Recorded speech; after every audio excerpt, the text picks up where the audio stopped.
Hey there, it's Justine. Before we launch into today's episode, I need to tell you about the Life and Faith survey.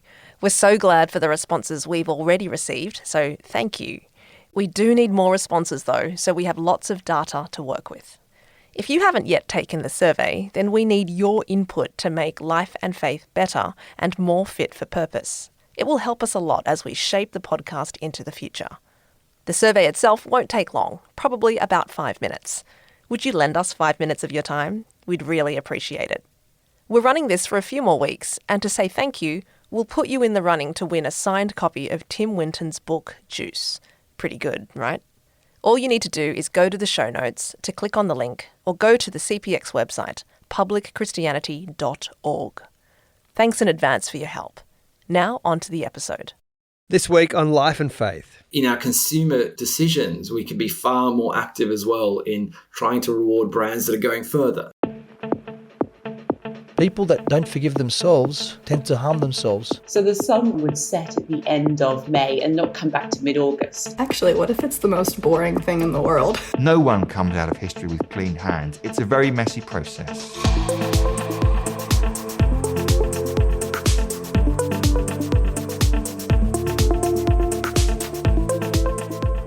Welcome to Life and Faith from CPX. I'm Simon Smart. And I'm Max Jagannathan. Now, does humankind have what it takes to build a safer, happier and healthier future? Well, according to today's guest, Erinch Sahan, the answer is a resounding yes. And the answer can be found, perhaps surprisingly, in a donut. Erinch is the business and enterprise leader at the Doughnut Economics Action Lab. We'll hear more about that today. Doughnut Economics is a visual framework that helps us explain and understand how our world works, and in doing so, helps us confront some of the biggest challenges facing humankind. Things like inequality, poverty, energy security, and keeping our environment and communities safe and healthy. Erinch went from working for global marketing giant Procter Gamble, working on brands like Pantene, Duracell, and Gillette, to working with businesses and governments around the world to rethink how profits can lead to a better kind of flourishing. Now, Max, you took this on. It's in your wheelhouse. Sounds interesting. Yeah, that's right, Simon. It's always fascinated me, this kind of work and initiatives like Doughnut Economics. This was a really thought-provoking interview, and Erinch has a fascinating record. As you've said, he's been the CEO of the World Fair Trading Organization. He's held senior roles in Oxfam and Procter Gamble. And his journey led him to this relatively new and innovative movement, Doughnut Economics, which uses imaginative and creative approaches to bring ideals like stewardship and inclusive flourishing to everyday business and economic life. Yeah, okay, Max, it'll be interesting to hear what all that means. Erinch's work is all about a view of the world that sees flourishing as something beyond the pursuit of profits and economic growth. This seems like a timely message to me. Now, this interview is especially interesting because the Doughnut Economics model is about looking for meaning beyond economics. And that's exactly what motivated Erinch himself to change course from a highly lucrative corporate career to do the work that he's doing now, Max. Yeah, that's right, Simon. And so I kicked off this interview by asking Erinch to share a little bit about his own journey and how he got to where he is now. At the core of my journey is a story of being a migrant, of migration. You know, I was born in Turkey. We migrated to Australia, but my parents have their own preceding migration journeys from the Balkans into Turkey, from their families. And that really defined my journey, the sense that you're somewhere new, growing up in Sydney, Australia, in a non-English speaking family, and trying to sort of obtain the status, trying to obtain, financial security, and all of that like led me into studying law and working in the corporate world, because it really felt like, at that era, the end of the 20th century, that the battle of ideas had been concluded and that globalized corporate capitalism had won, and I really wanted to join that winning side. So I started my career really sort of pointing into the corporate world, trying a bunch of different things in corporate law and then at Procter & Gamble and starting my own business for a while. But that fascination of business, I think its starting point was very much the experience of being a migrant and trying to build that financial security and trying to feel safe and a sense of belonging in where you've ended up. So very much a kind of conventional, for want of a better term, kind of white collar, high achieving kind of start to professional life, if you like. And so you're very much working within the grain of the system. And then what happened? Can you pin it down to what happened to change that or to shift the trajectory on that? Yeah, I always had an interest in sort of international things, in conflicts abroad, in global politics, etc. So, and I had a story in the back of my mind that if I got into one of these giants of the global economy, like a Procter and Gamble, where I ended up, Right. I could change it from the inside. I could be a bit of a Trojan horse. I could be a force for good from within. And I realized that ultimately, and this is sort of in the mid noughties, I realized that ultimately this beast was not designed to do the things I wanted to do with my life and my career. It was designed to sell more stuff. And the answer to whatever social or ecological challenge that I might care about had to be sell more consumer goods. If the answer wasn't that, it wouldn't work. So for our audience, some of whom might not be aware, Procter and Gamble is just like a massive marketing company, right? Like one of the biggest on the planet. That's right. Yeah. And at the time, it was even bigger, I think, proportionately in terms of market capitalization. And, it's been around for over a century. It's the owner of brands from, Gillette to Pantene to Herbal Essences to Duracell batteries to, I think at the time they even owned like Pringles in some markets. And, it was a real mixture of things you'd find in the supermarket, particularly in the health and beauty aisle. And so then from there, you kind of took a big career pivot, right? And kind of shifted into the international development and aid and public and NGO sector. Tell us a bit about that and how that happened.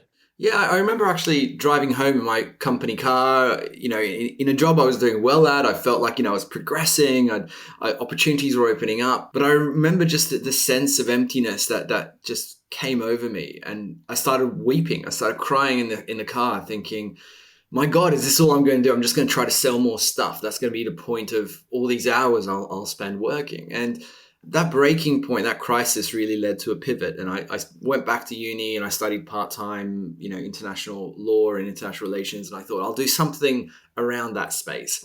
And I ended up volunteering in a refugee camp in West Africa, thinking, okay, I'm going to bundle together all my leave for a couple of years.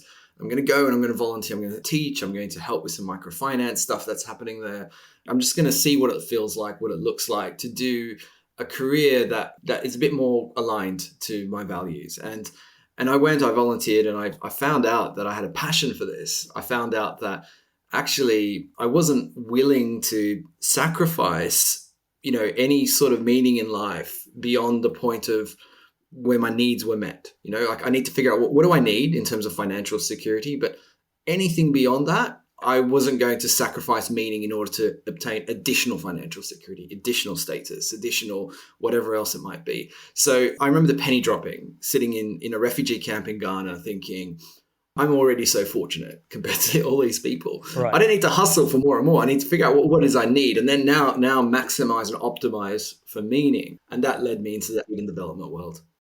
Fascinating. Well, look, thank you for being so open with that background. I think it's so relevant, but also quite important because that led you in what's obviously a much longer story, but to make it short, led you to what you're doing now with an organization called Doughnut Economics. Tell us a bit about Doughnut Economics. How would you summarize what it is and what it does and what its mission is?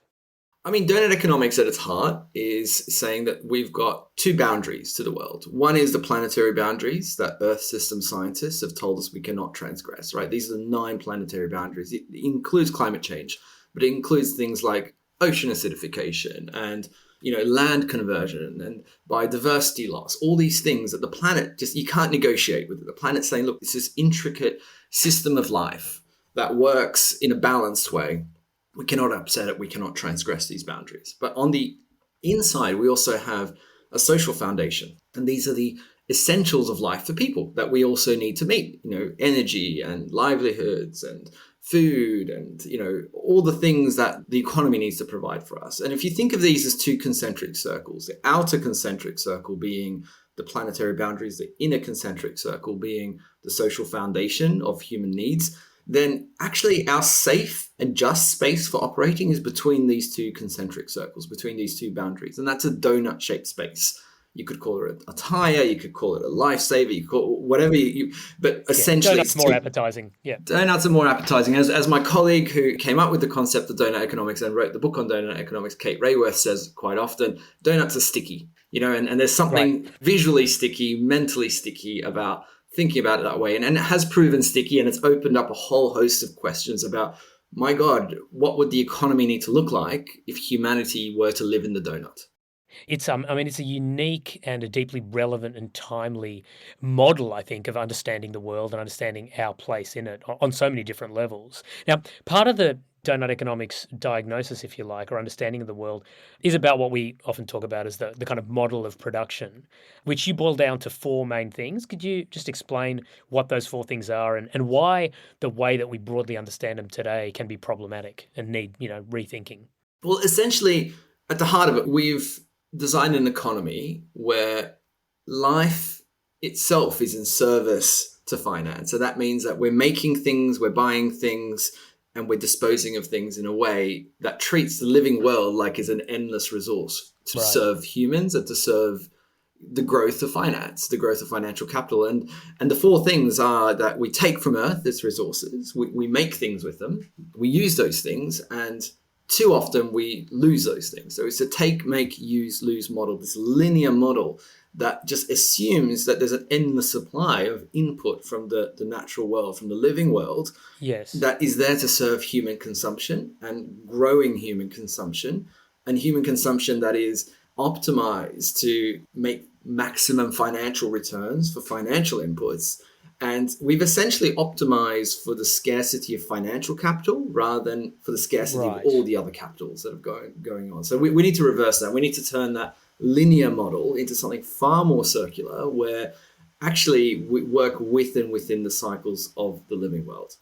So, a lot of what you're saying seems to be about just stewarding the physical natural resource that we have responsibly, but also there seem to be kind of hints with this model, Erinch, almost like a metaphysical layer underneath some of the Doughnut Economics vision. This idea that there's more to human civilization than just optimizing for wealth and utility. Do you think that's a fair way to put it? And if so, how do you think that relates to the importance of how people, how individuals are treated and valued in our model global economy? And do you have some examples you can share with us in that space, coming more to the kind of social side of it? Yeah, absolutely. And essentially the vision for human civilization tries to draw from something broader than just an assumption that we're selfish, utility maximizing, competitive beings. Right. Like, we're not just that. We can be that. We can also be cooperative and generous and kind and work in mutualistic ways with each other. We've shown that we can build community organizations and businesses and economic orders as well that achieve that. And you can see it in many indigenous communities around the world and the way that they've set themselves up, that they realize they need to work with and within the cycles of their living world that they see themselves as a part of, not above it. So humans being a part of life, that we're one species among many that lives in a codependent, balanced way. At the same time, we need to meet all our human needs. So we also need to demonstrate that we can spread the value and the opportunity that the economy is creating far more equitably. And there's lots of ways we're achieving this. We're achieving this through models of co-ownership. Employee ownership models are on the rise in the country I'm living in currently, in the United Kingdom. Like, significantly grew 37% last year, the amount of businesses that have been converted to employee owned. It could happen through models of profit sharing. It could happen through models where the business is designed to prioritize the social impact. Like, for instance, in Bangladesh, there's an amazing business called Grameen Danone Food Company that reinvests all its profits back in its products to make them healthier for the people who are buying it and to make it cheaper for the people who are buying it. It's a viable business. It's a commercially thriving business, but it's not there for the extraction of profits for external investors. It's there to deliver a commercial purpose that is aligned with a social purpose. And we can design businesses like this. It's working in many, many contexts. It's a matter of will. It's a matter of imagination. Yeah, so a lot of this sounds like, and you've given the example in Bangladesh, but businesses and business leaders kind of stepping up and engaging. Can you just talk a bit more about, some of the principles, the Doughnut Economics principles that businesses should be thinking about to get their design and get their systems right? Sure. I mean, what we start with is essentially saying, let's identify first your impacts and let's think of the breadth of impacts you might have. Let's look beyond Right. what's immediately visible to you, but what's happening in your supply chain? Where do the components come from? Where do the minerals come from? What are the conditions for people on the mines in the Democratic Republic of Congo? What's happening with your decision making that's impacting, local species, on pricing of essential products, whatever it might be. Let's Yes. think broadly. Let's understand our broad impacts. And then we go, what are the biggest and most ambitious ideas that you might need to pursue if you really want to help humanity into the donut? And this is the hardest bit, because what business leaders have been trained to do is to edit down their ideas to ones that are viable today, for which there's an immediate business case, which are going to deliver maximum returns. And that loses everything. You end up putting a straitjacket on business when that's how they think. So helping them take off that straitjacket is critical. And the last point is then to ask, what is the design of the company that will unlock those ideas? How might you need to transform your ownership, governance, etc.? Right. So you're really trying to just get them, at first at least, to have a more holistic understanding of what their business is, what it does, and what the impacts of their business is on, their people and the people around them and the environment around them. Trying to get them to kind of transcend that profit-making, profit-centric mindset, if you like. Yeah. It seems like at the core, would it be fair to say that there just has to be an appeal, a moral appeal, if you like, an ethical imperative that you're pointing to, something invisible, some invisible, moral fabric, that this is the right thing to do to have this more holistic understanding. Would that be fair to say? I think that's one half of it. I think that there are these two complementary elements of it. It's like the software and the hardware, or the soft and the hard stuff that's going on.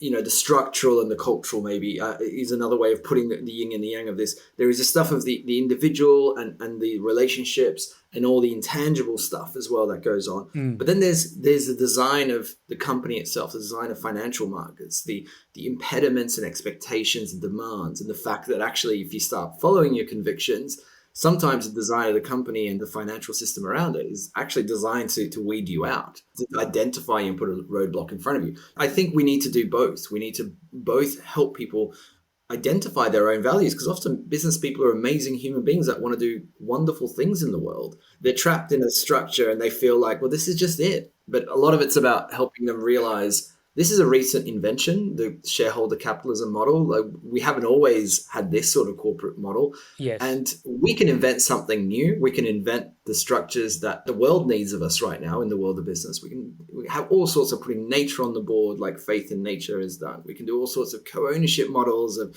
employee ownership or community ownership of renewables that completely changes like access to energy and the way that benefits are shared more broadly. We can change, supply chain models through new models of co-ownership with farmers that pays high prices and allows for regenerative agriculture. Like, we can design this. It's not a naturally occurring organism that walks around in the woods. We've designed the corporation for the 20th century challenge of optimizing for scarcity of financial capital. We can redesign the corporation for the 21st century challenges that currently we don't know how to meet. And, as you're correctly saying, if people are up for it to the degree that they're up for it, it's kind of limitless what's possible. Do you want to share a couple of examples where a business leader might have wanted to do something more or do better, but just was in that straitjacket, and so there was resistance, and maybe another example of when they really bought in and, there's a great success story? There was a business leader from a consumer goods company. In fact, I do a bit of teaching at Cambridge as well, and we get executives through there from various global companies.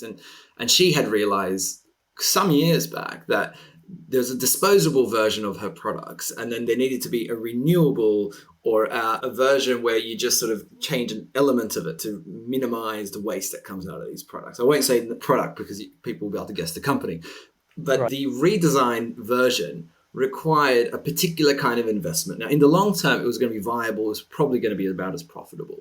But there was a risk, and it required them to be a bit patient with their returns. And as a result, the company just would not enable the internal investment. No matter what this person did, it's just computer says no. The financial parameters, the models of process of decision-making for green-lighting internal investment, it says no, it's not debatable. Sorry, we'd rather extract the money for dividends. We'd rather put it in higher return investments elsewhere. But usually we'd rather extract it for dividends was the answer. And that trapped this company in a take, make, use, lose model of linear production.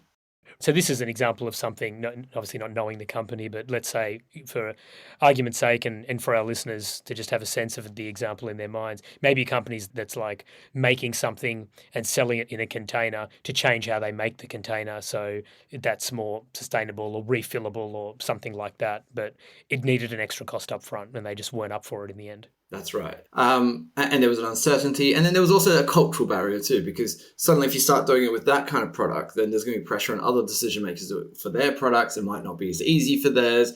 It's just easier not to do it until you're forced kicking and screaming through regulation or through consumer pressure. And that neither of which is coming anytime soon to a lot of the industries that's required in. Right. So when the wheel's not there, there's really not a way through. You've got to be up for it. But ultimately, it was a financial engineering and it was the ownership model that demanded particular priorities. That meant that actually this company was not designed to make the transition of its products in the way that the world needs.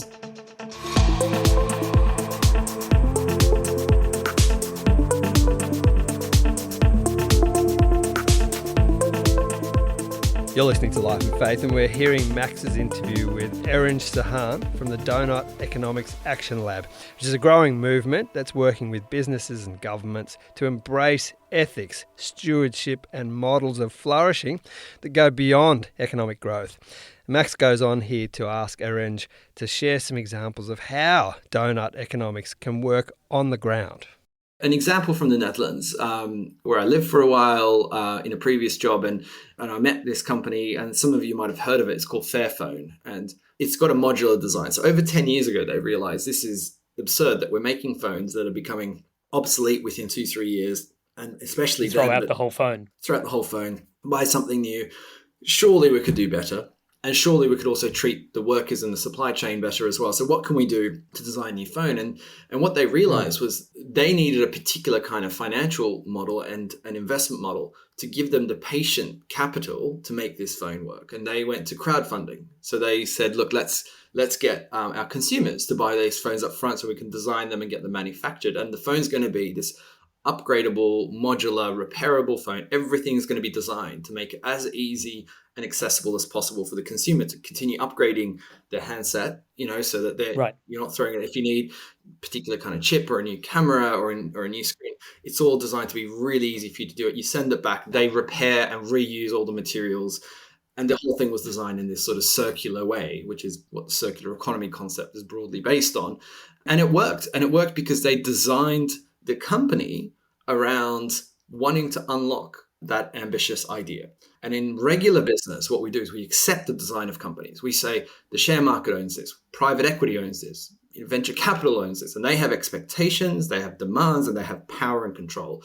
And we have to do the things that meet their parameters and their expectations. And we will only do the sustainable thing if it meets their expectations. And that is the straitjacket that we put the world in. And most business leaders aren't used to having even the idea of questioning that, of going, well, wait a minute, could we have a different sort of ownership model that limits the ownership capital of external investors or the voting rights? Like Patagonia recently redesigned its ownership to say, Earth is our only shareholder. We're going to have a foundation that owns a trust that owns all of the voting shares, and the organization that gets all the dividends doesn't have any power to pressure us to do whatever's left over. They get it. And that's called steward ownership. It's Max just jumping in here. Patagonia's unique steward ownership structure that Erinch just described is distinct from the usual types of corporate ownership that we see around the place. Most of the time, companies are either owned privately by a family or an individual, like Lego, or they're publicly listed and owned by shareholders, like Apple or Google. Steward ownership is when decisions about what happens to the profits of a company are taken out of the hands of those responsible for making those profits, meaning that other purposes that go beyond profit making can continue to remain on the table and not be overrun or ignored. Back to Erinch.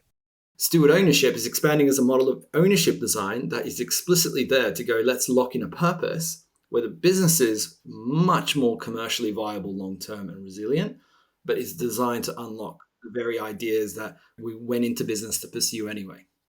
It's a real turning of the tables in a sense, and a reposturing of how and why we do business, right? From a place of everything else, including the employees and the consumers and the environment existing for the business, to the business existing for the betterment of all of those other things, as something that's meant to be serving society more broadly. Is that a kind of fair way to put the reposturing that Doughnut Economics is trying to call businesses to? Yeah, absolutely. And it's also about what the business is in service to. So the business is in service to finance in the 20th century model, and the finance is in service to itself in the 20th century business model. So it's an end in itself. It's an end in itself, and it wants to get as big and as quickly as big as possible.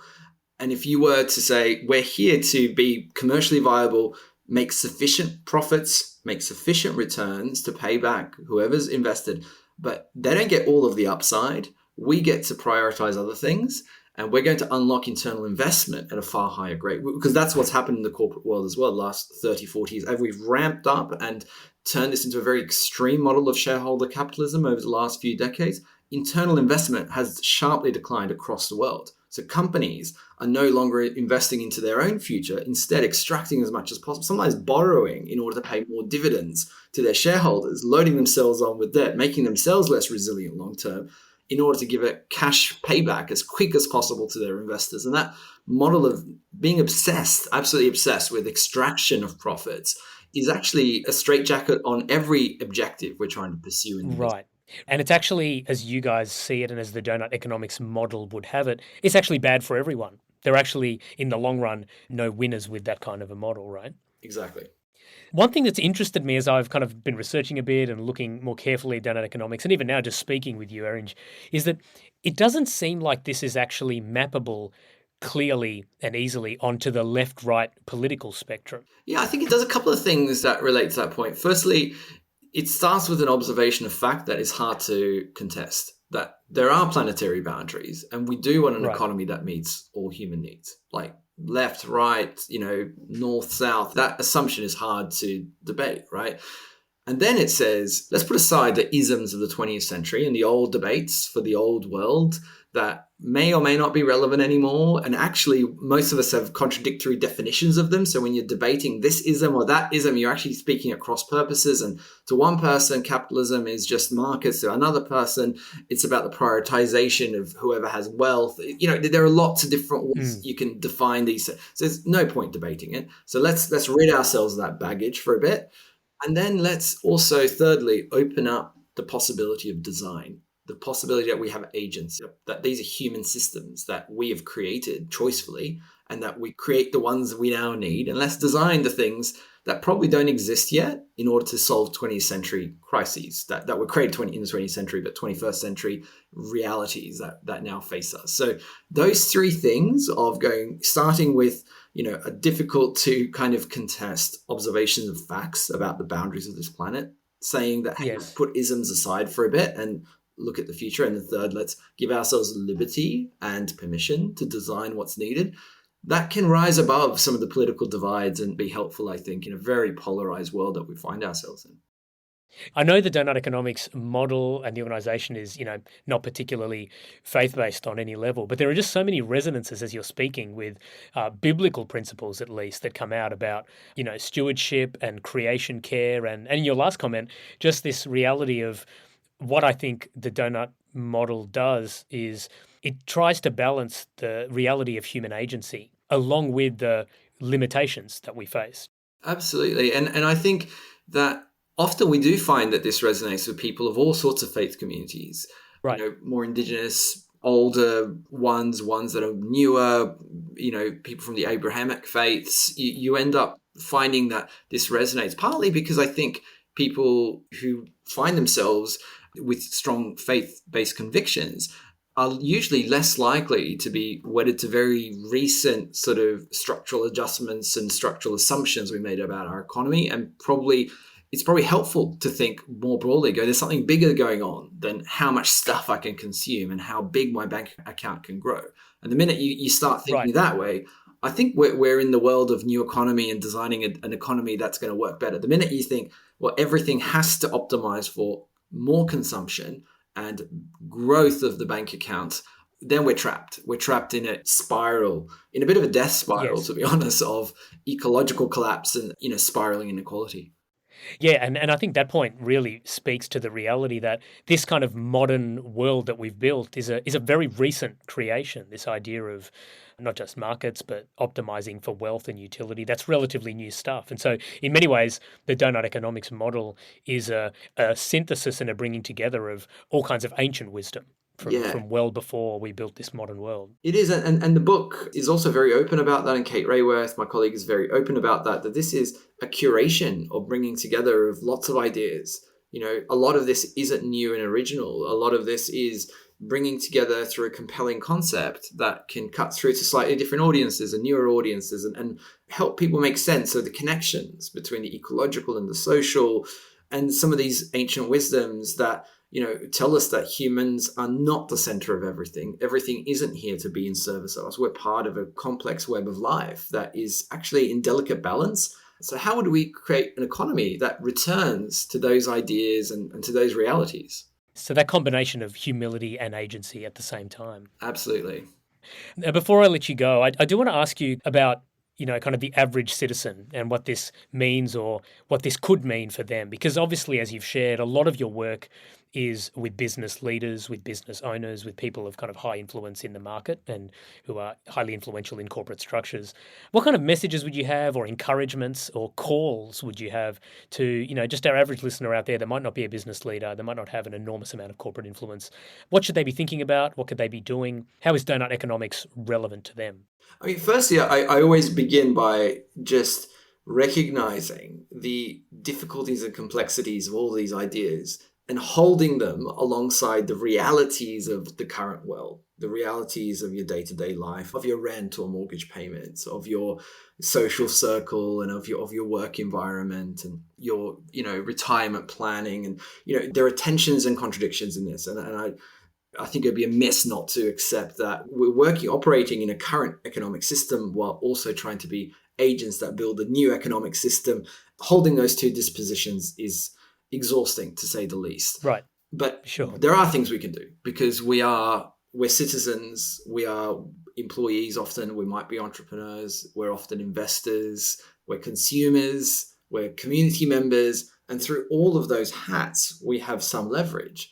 In our workplace, we can raise difficult questions in ways that are appropriate. In our communities, we could take the small steps that foster human nature as being nurturing and cooperative with each other. Small actions on the street or in the community of cooperation, that helps change things. As citizens, we can raise our hands, not just vote, but also use our voice to put issues of inequality on the table and to put issues of ecological destruction on the table and the absurdity that we're actually borrowing for the future to consume more today. We're borrowing from future generations their access to resources and the kind of social cohesion that we'll need to create for them. We're also, I think, in our consumer decisions, we can be far more active as well in trying to reward brands that are going further. Every company is operating in the confines and limitations of the market that is pulling it in a particular direction. But at the same time, some are going further, some are showing some courage, some are making those investments to create renewable products or to upgradable products or ones that reduce waste. Some are deliberately saying, look, we're going to pay our fair share of tax, not just minimize our tax, but we're going to pay workers a living wage and beyond. We're going to pay our suppliers so that people earn enough to meet their basic needs through fair trade, for instance. So there are ways that you can also exert your leverage as a consumer. But overall, I think it's an engagement that sort of transcends life. And we also have to learn to, I think, and I found myself learn to hold it a bit lightly as well, because it can be very heavy, very exhausting. Yes. And also a fun space to be a part of that journey of redesigning the future, redesigning an economy that is going to be fit for purpose and isn't just about immediate sort of cutthroat survival in the current economic design, that something new is going to emerge and that new will hopefully be better than the current and will produce outcomes that are better for all of us. So being sort of playful and engaging in that design process in some way, in little ways with different hats on, is what I would encourage people to do. That's great. So don't be overburdened by it. Do what you can within your spheres of influence. Keep it small and local and be kind. And bust the myths. Bust the myths wherever possible about humans are greedy and utility maximizing. That's all we are, and everything has to be designed to cater for that. No, look at all these examples of us, and look at the examples of you and everybody that is engaged in community work and is doing things that can be generous and selfless in many ways. So I would encourage people to, at a minimum, bust the myths of the 20th century economic system that is proving to be a straitjacket on the solutions we need for 21st century challenges.